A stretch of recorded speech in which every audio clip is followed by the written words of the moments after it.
And without wasting much time, as Nikhil in his monologue mentioned about the book, the thoughts behind this book and what actually inspired him to write the book.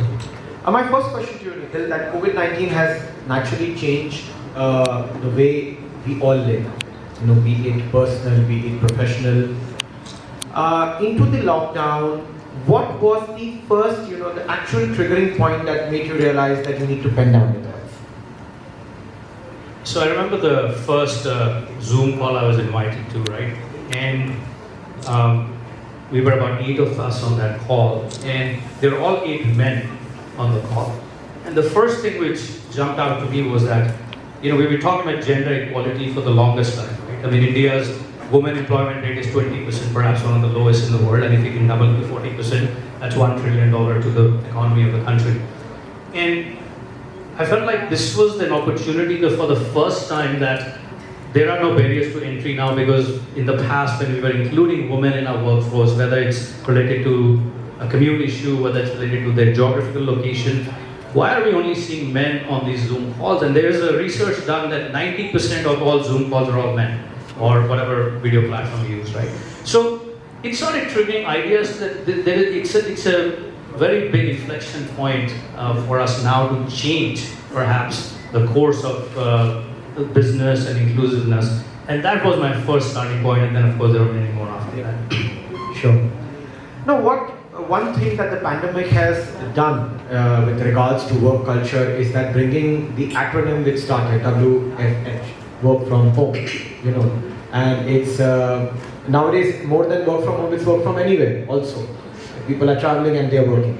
So how far do you believe that this would be the reality, or hybrid would be the reality? Because last evening that I heard that when Bob Iger recently took over again as the CEO of Disney, he's like 4 days a week you have to come to office now. So do you believe that globally, not only in the Indian context but globally, hybrid would be the pace, or yes, we would see all 5 or 6 days, however it is, people now coming back to office? So workforce, I think, has gone through a lot of, I would say, mental stress, right, for the last 2 years. For the first time, I think the employers were actually sitting in homes of their employees, right? Before, the environment was that you would work as a leader, you would have your employees in your office, and they will go home, and unless you meet them at a social limit, your life goes on, their life goes on, right? This was the first time where, as leaders, as business executives, as business owners, we were actually sitting in our employees' office. We could see their children, we could see the husband, their wives, the dogs, whether they had a big home or a small home. And so I think this work from home concept was convenient and very relevant at that point of time. Where the gap now I see is that there is a reluctancy for employees to come back. You clearly see that worldwide. Either people have moved to further places away from their homes, from their offices, so they don't want to commute. But I think the factor there is that the leadership needs to be redefined to bring that back, right? In my view, hybrid model has to exist, because we're all humans and we need to feel energies of our people. And if we're sitting home in our own desk, I think most of the jobs don't work that way. Some do, but most of the jobs don't work that way. So in my view, I think a hybrid model, work from home versus working in the office, is important, because we all feed off each other's energy. But the role of leadership and role of employer and how to rewrite HR policies is going to be a very critical part of getting, because no longer can we offer higher pay for the employees to come back to office. True. People are willing to take lower pay and not come back to the office. I think now, from an employee point of view, the definition of employee engagement is very different. What kind of outside work aspects that you're providing to your employee, whether it's your mental wellness, whether it's your physical wellness, whether it's your spiritual wellness, whether it's your family wellness, and as a leader, the definition of leadership is now, are you empathetic? Do you build trust with your employees? Are you including them in a way which has been bringing them along, right, for the purpose of the company, right? In my book, I talk about a framework which is called GDP, right? And I'll just briefly define what GDP is. Sure. And talk about the P more importantly. So GDP, G stands for government influence. For the first time in history, in COVID, we realized that nobody can operate without government's help or approval, whether it's a city government, whether it's a state government, right? So I have to operate an office, I have to get permission. I have to cross the border, I have to get permission. None of the leaders, majority of the leaders are not trained to deal with public policy. It's something we all avoid. We have to do it, but none of them, it's never been a part of proactive strategy, right? So that's one thing which needs to change. To be a good leader, you have to be, be very proactive in what you call, kind of government relations. The D stands for deglobalization, digitization, and I'll talk about it later. But the P, which is purpose-driven, right? So purpose-driven organization is where you're engaging employees, right? I think employees now don't want to work just for commercial purposes. Everybody has to pay the bills, but are you engaging them in the purpose of your company? And is the company involved in community building activities? Because COVID showed us that business is only one aspect of your life. Community building, what you contribute, if your office is located next to Leela here, how many communities are you impacting around it? 90% of business will say 1 or 2 or 3%, no more than that, right? So I think employees are very choosy now, and to bring them back, the onus is back on employers, and it's not commercial aspects, but more community trust. But to specifically answer your question, I think hybrid model is going to be the way for the future, because a pure work from home model is very tough one to pull in majority of the industries. Sure. One thing that you touched upon, and that brings me to my next question, is about the entire pandemic taught us to be more humble. The humility is an aspect which got recognition, I believe, after a lot of time. And since you spoke about leadership, how much of importance do you believe that compassion and humility now have when you become a leader? How much would that hold value when you are looking at a particular leader, or when you are trying to judge a particular leader? I think leadership is a gift you get, and it is a gift of being a servant. And I think in COVID, everybody remembered that. I feel like we're beginning to lose that. Unfortunately, hopefully, it comes back. But leadership is all about, are you bringing your employees, are you bringing your company along the path which you are supposed to take them, right? You have the position of a responsibility to gift them many things, because everybody has a gift when they're born. So we don't create greatness. A lot of leaders have this concept that I'm going to create greatness in my employees. We're all born with certain aspects of our own greatness. Leaders' job is to create the way for them to uncover that greatness, right? And so the definition of being a good leader is very different now than it was in the past, right? So creating an environment of trust, being conscious of the conditions they come from, right? In COVID, somebody's working from a small home. Somebody electricity doesn't work that well, so the calls go down. How does a leader react? How can you make convenient, for meetings, for example, we made only 10 minutes meeting during COVID. We said we can't keep people on 30 minutes Zoom after Zoom after Zoom, because they're going to get fatigued, right? So it's fine to have a 10-minute meeting or have no meeting at all, right, in that sense.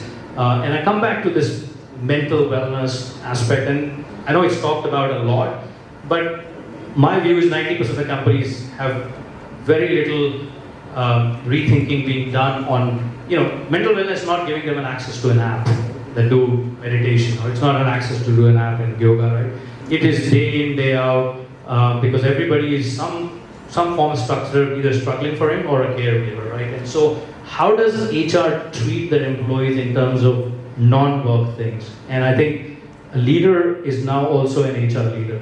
The CEO is no longer just a CEO, he's also an HR leader. He's also a spiritual coach, he's also to some extent personal coach, because the more environment you make of transparency for the employees, I think the more engaged they will be, and the more loyal they will be, and the stickiness goes up. Absolutely. Now, if we talk about the fact that interpersonal relationships at work, prior to COVID, you're meeting your colleagues, you're meeting your people at work every day, day in and day out, you understand them better. And suddenly these were at least 1.5 to 2 years, where you're either meeting them remotely or through Zooms, or they're just calls.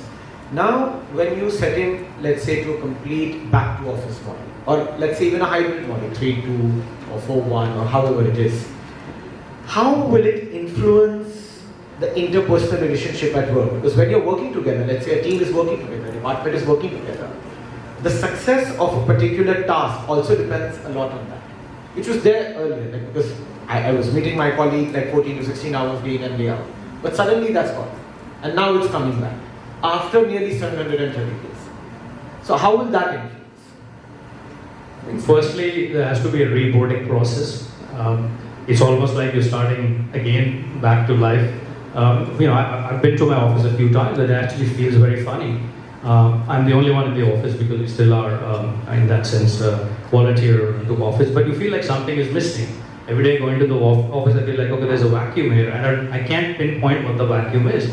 And this is me being the leader of my company. I can imagine if employees are coming, what they're going to go through, right? So I think there has to be a re-onboarding process, which is a lot psychological and lot really getting back to the basics of bringing people back to the workforce, right? What excites them, how to create that environment so they are able to do that commute again. They're able to engage more proactively, which means activities happening at work, which is team building activities, learning platforms, and so on, right? So I think the onus is a lot on, again, going back to employers and leaders to ensure you're giving enough incentives, but it's not commercial incentives, the software incentives for them to come back, because everybody's feeling a vacuum. Now, how do you fill that vacuum out? And I think while the world is open, we just took our team to an offsite, and we're not doing the traditional offsites, which are let's go to a fancy place, but people want to do more purpose-driven offsites. So what we do is we're taking them for a cause, right?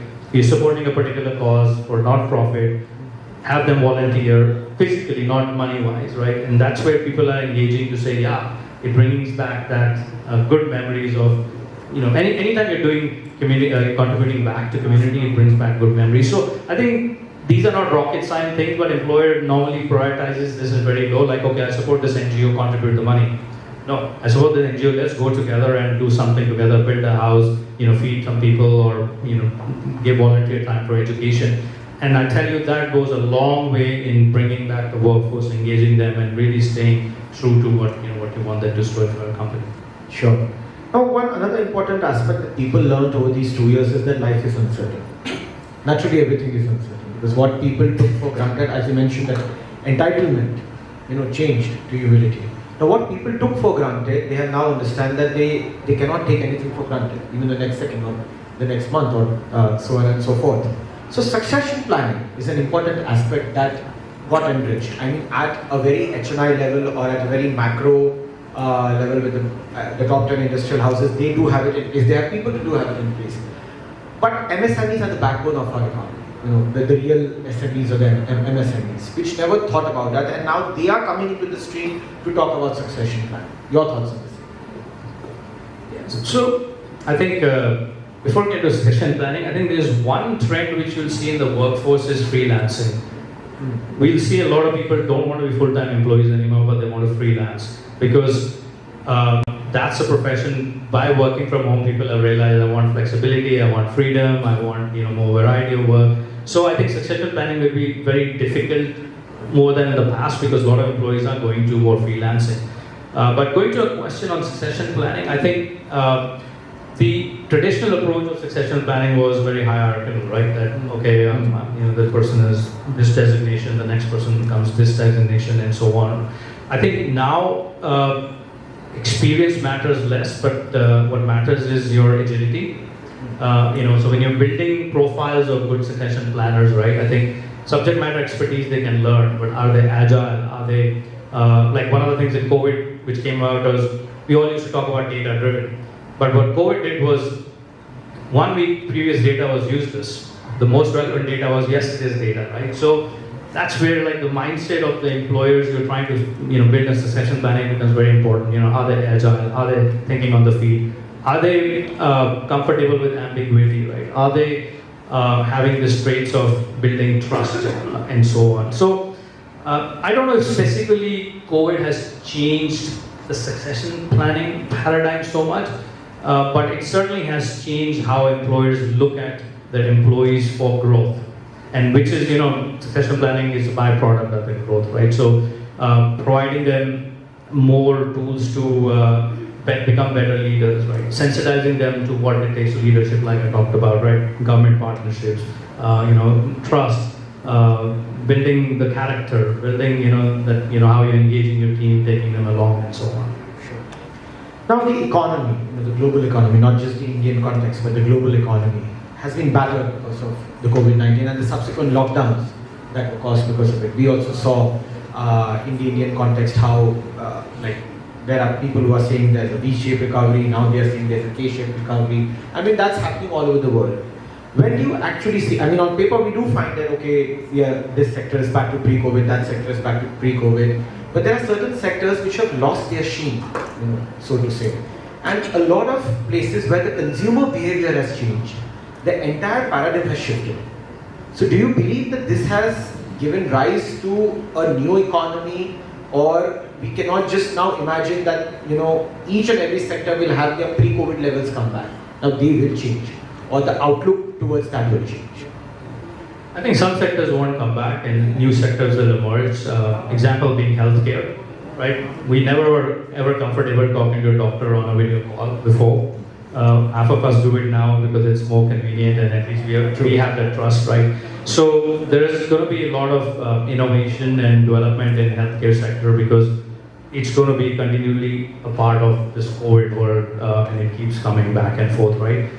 Some sectors which were old school sectors, like even I would say hospitality the way it used to be, I think is changing. Travel the way it used to be is changing.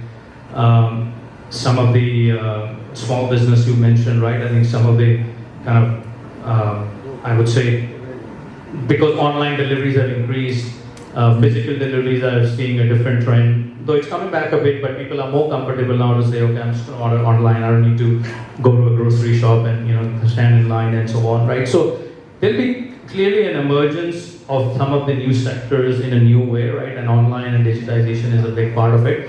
But there will also be de-globalization. I think it's the first time we've seen everybody look inward. True. Like as you see example, like the world's probably heading into a recession. India has been thankfully immune for it. We'll see the effects, but India is still going to be a bright spot in the global economy. And the reason is because they have a very high domestic consumption. And that's because consumers are here and they're kind of very, I would say, frugal in spending. So having this kind of mindset of like as the global economy is slowing down, you're adjusting your local economy. Businesses will still survive, but certain businesses will have to reinvent them. So clearly, hospitality, travel, healthcare. I mentioned education, for example. The number of online education companies is enormous now, right? Hybrid co-working spaces have come through the roof now. Before there used to be only one and two. So there are these new models coming up, and I think there'll be a lot of opportunity in those areas. Sure. You talked about, Nikhil, the government, the relationship between the citizens, the people and the government. That got more into focus when this entire pandemic came. Earlier, any millennial, he was not really worried about the government. Even if you asked him that who is the member of legislative assembly from your area, he wouldn't know, honestly, for that matter. Or what kind of services can he take from the government, or what he needs to give back to the government. That was never in the focus. But when this lockdown struck, when the entire focus was on what the government is doing for you, because all the decisions with regards to lockdowns or unlock was taken by the government, healthcare, majorly the vaccines, which was discussed in the last session, that we are 200 crore plus of vaccines thanks to government effort. Do you believe that now people are looking in a different way, the kind of relationship that they share with the government? And also that's vice versa. For the government, for them to look at their citizens as their responsibilities. I think it's our responsibility to hold the government accountable and vice versa, right? Because the first time in COVID we realized you go to a hospital website and want to try the number of beds available, every information was incorrect. Not that the government didn't want it to be correct, incorrect, but it just was the crisis which was happening, right? So I think having all your employees be comfortable dealing with civic authorities is a very key component of, I would say, a strategy of a company, because 90% of us don't like that, because it's, if you don't come from a bureaucratic mindset, then it's a harder place. You come from a very private sector mindset, you want to move things quicker. I think also in the healthcare sector, the public-private partnership becomes important, because if you are operating in a certain neighborhood, the number of hospitals in that neighborhood, now companies have to get more proactively involved to make sure that there is enough medical facilities. It's no longer the job of medical industry or government industry. I believe it's a job also of the companies to get involved and influence that, so there's enough, kind of capacity in your neighborhood of medical capacities and so on. And then thirdly, I think, shaping of the when things are open, when things are shut. Now, government did the best because they were also dealing with the new situation, but I think companies can do a lot more to help the government shape those decisions as to when is it necessary to put a lockdown, when is it necessary to have those restrictions of 6 people allowed or 8 people allowed and so on, because companies have the biggest pulse on their employees, and that's the best source of information you're getting. With that, thank you so much, Nikhil, for this wonderful session, and thank you to BW Business World. I want to know what has not changed. Your book is called, I'd love to get a copy from you or mine. The subtle shifts of radical change. What has not changed? So Bob Iger, when he came back 30 days back, he wrote his mail saying 4 days of work. And he talked about collaboration. You talk about what has not changed. What's not changed is the lust for money. I think what's not changed is, I think we still have, but what is certainly disappearing again is our ability to awaken it. Because what COVID did was it awakened everybody's consciousness. Everybody wanted to do good. Everybody wanted to help. The number of fundraising in all charities went through the roof. Because people were genuinely realizing that life is short. I'm going to die tomorrow. Who knows? I need to do my good, right? But that is now, kind of going down. So I think we all have good consciousness, and it's still the same. I think, but we still need to continuously do more to kind of remind ourselves and awaken ourselves and keep doing good, because that's really what I'm seeing is the level of consciousness contributing to society 2 years ago is now slipping back there, right? But when you talk to people in boardrooms and everywhere, everybody wants to do good. I think 100% of the people in the audience want to do good. But then the effort and the channel which was there in COVID, because there was so much noise about let's help the daily laborers, let's help people in the city, let's help build the community, was there. That's I think the noise has gone down, right? So the good news is the consciousness is still alive. Well, I believe since quite some time has passed away for that incident, for the COVID to be around, I think people have had the time to think about 2 choices in that matter. That is, to choose for themselves or to choose for others. So I think that is also one factor that can be included. Yes, I think choosing for ourselves is very selfish. Choosing for others is very fulfilling. Of course it is. And I think and that's what Kailash's question earlier on, what will get people back to work. I think that's exactly when you're doing more than for yourself, right? Because that's really what people want to do after COVID, and more so because the life is so short. Everybody has realized that. Thank you very much, gentlemen.